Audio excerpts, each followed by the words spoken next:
अस्सलाम वालेकुम दोस्तों, मैं हूं आपका दोस्त वासिफ अली वासे। आज की इस वीडियो में मैं फ़लसफ़े की मौजूद तहरीरी तारीफ़ के इब्तदाई हिस्से की मालूमात शेयर करने जा रहा हूं, जो कि दिलचस्प भी है और मज़ाहिया भी।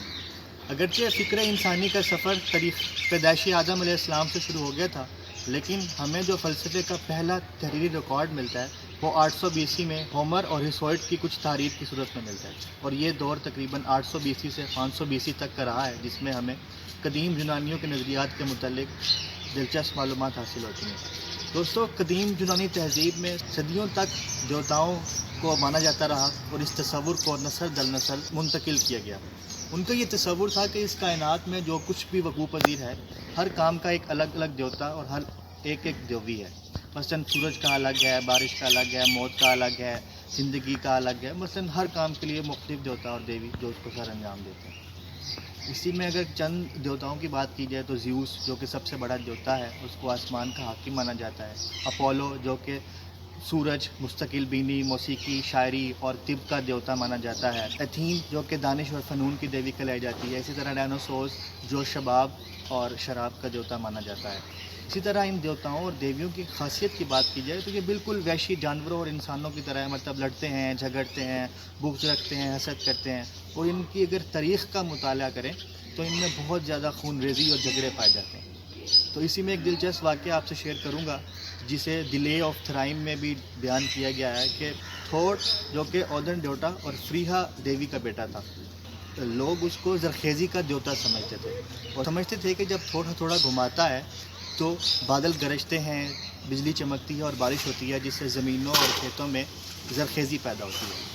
तो एक रात वो नींद से बेदार हुआ तो उसे मालूम हुआ कि मेरा हथौड़ा गायब है। वो परेशानी और गुस्से में अपने मुशीर ख़ास लोकी के पास गया और उसके साथ फ्रीहा के पास गया और फ्रीहा को जाके कहा कि आप लोकी को अपने पर दें ताकि ये देवों की सरज़मीन पर जाकर मेरा हथौड़ा पता कर सके। जब लोकी देवों की सरज़मीन पर गया और देवों के बादशाह थराइम से मिला और उसे हथौड़े की दरियाफ़त की, तो थराइम ने कहा, हाँ, हथौड़ा मेरे पास है, लेकिन मैं उसको एक शर्त पर दूंगा, जब आप फ्रीहा से मेरी शादी करवा दें। जब लोकी ये ख़बर फ्रीहा के पास लेके आता है तो फ्रीहा आग बगोला होकर इससे इनकार करती है। तो इतने में थोड़ का एक और दोस्त, जिसे देवता हाइम कहा जाता है, वो एक मशवरा देता है, अगर थोड़ अपने बाल बड़े कर रहे और औरत का रूप धार ले तो हम इस मसले से निकल सकते हैं। बिलाखिर थोड़ी सी मज़म्मत के बाद इस तजवीज़ पर राज़ी हो जाता है और औरत का लिबास पहन लेता है। जब वो शादी की तकरीब में खाना लगाया जाता है तो वो थोड़ एक बैल और 7 मछलियाँ साबत खा जाता है।